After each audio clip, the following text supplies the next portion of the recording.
Imagine walking into a room full of top-tier military engineers in 1954. On stage, a man hooks up a record player to a prototype computer chip. Then, with a straight face, he dunks the entire chip into a beaker of bubbling, boiling oil.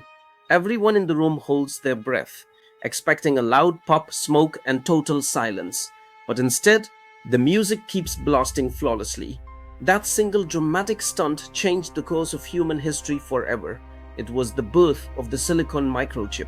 But the tech giant who invented it rejected it.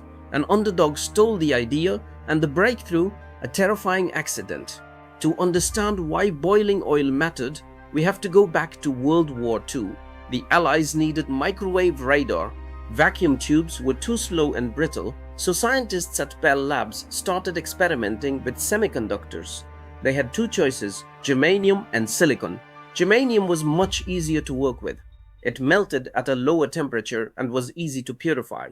In 1947, they built the first transistor out of it, but germanium had a fatal, dangerous flaw. It hated heat. If it reached just 70 degrees Celsius, about the temperature inside a jet cockpit on a hot day, it would literally melt, leak electricity, and fail. Silicon was the obvious solution.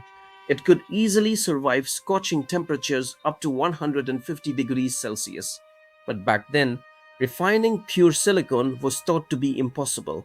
It required working at a blinding 1400 degrees. In early 1954, a brilliant chemist named Morris Tenenbaum actually managed to build the world's first working silicon transistor. But Bell Labs made a multi-billion-dollar mistake. They thought it was too expensive and didn't announce it. Enter Texas Instruments, a small underdog company that secretly hired rogue engineers to perfect the process. In May 1954, at a massive electronics conference, Texas Instruments let their rivals brag about germanium for hours.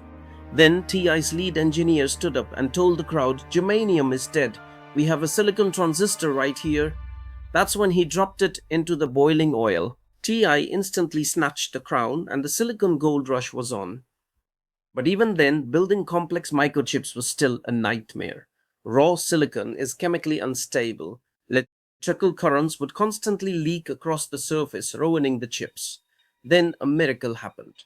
In 1955, back at Bell Labs, Carl Frosch and Lincoln Derrick were heating a wafer of silicon in a furnace. Suddenly, a gas valve malfunctioned, accidentally leaking oxygen and moisture straight into the chamber. The room filled with smoke.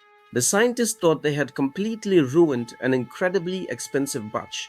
But when the smoke cleared, they noticed something strange.